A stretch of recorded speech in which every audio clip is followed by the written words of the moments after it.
Let's take a look at what's new in Farmbrite for August 2024. We've made big improvements to your market order financials, enhancements to livestock and crop records, and updated our help center to make it easier for you to find the information you need. All of these features are available to use immediately, so let's dive right in and explore them. The first two new features that I'd like to highlight are related to your market.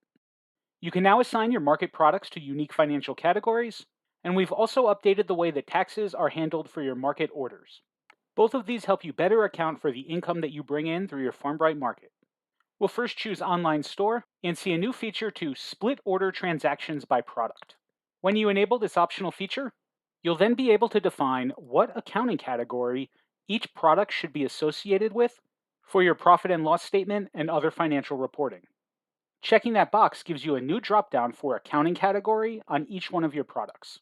So if you've defined a custom chart of accounts, you can now connect your individual products to those unique categories to have them automatically added to that income category when adding payments from your market orders to the Farmbrite accounting section. Let's take a look at one of our orders that utilizes this. We'll open the order and see that this customer ordered a pound of meat, a bottle of hot sauce, and a few pounds of broccoli. We've also charged them a shipping and delivery fee, as well as our local taxes. Whether we pay with credit card or edit the order and mark it as paid, when we record the net income in the Farmbrite accounting section, we'll now see that the order has been automatically split, properly assigning each one of the products to its own unique category. Note that you don't have to classify every one of your products to take advantage of this feature. We separately classified the bison and hot sauce sales, but are using the standard category for our broccoli. And while we're looking at this order, see that we've also updated Farmbrite to exclude the taxes from market orders from your income. This is to better align with standard accounting practices. The taxes from your market orders are not necessarily income, and more of a liability that you need to pay to the government, so you'll now see them reflected on your balance sheet and other market reports. Let's close this and take a look at how both of these features are reflected in your financial reports. On the profit and loss statement, we'll see that the income we generated from specific products is now associated with the categories that we defined. We'll still have some in our standard category, and since we created these custom categories as subcategories of the default, we'll see totals for each and a total for the category overall. To review the taxes, we can look at the balance sheet, where we'll see sales tax as a new liability item. This will show you the total taxes collected on your market orders for this current year. And if you wanted to see that per order, we can navigate to Reports, navigate to Orders and Market, and then choose Complete Orders, where you'll see any applicable taxes shown. Now let's move on to the livestock section, where we'll see a new time-saving feature for livestock breeding. If you are breeding animals via the embryo transfer method, you'll now see the genetic mother shown on the surrogate female's record for easy reference. Additionally, we've added a new description field for notes on a livestock measurement. This lets you add more description and details about what you noticed when weighing your livestock.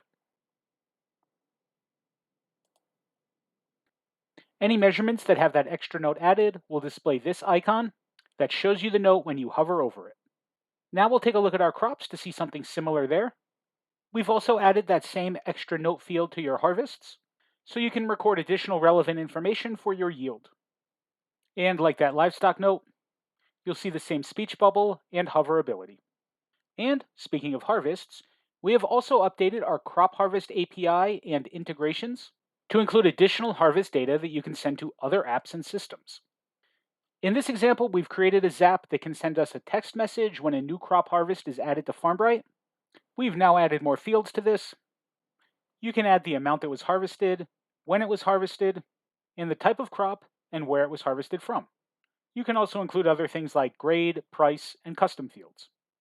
So if you're tracking inventory in a different software using an API or this Zapier integration, you can now send over more specific data to help you keep better track of your specific harvests. And just a few last things to quickly show you based on some customer feedback. We've updated tasks to display a new icon indicating repeating tasks.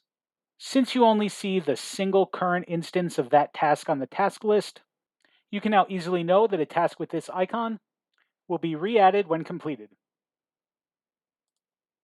And lastly, we put a fresh coat of paint on the Farmbrite Help Center to make it easier to find what you're looking for. You'll immediately see the new search-based homepage to more easily search the articles, tutorials, and more. There are new quick start guides, recommended articles, quick start video tutorials, and a whole new section for help by topic. The previous menu selections are still available under this icon, and the structure has been updated to make it easier to find what you're looking for.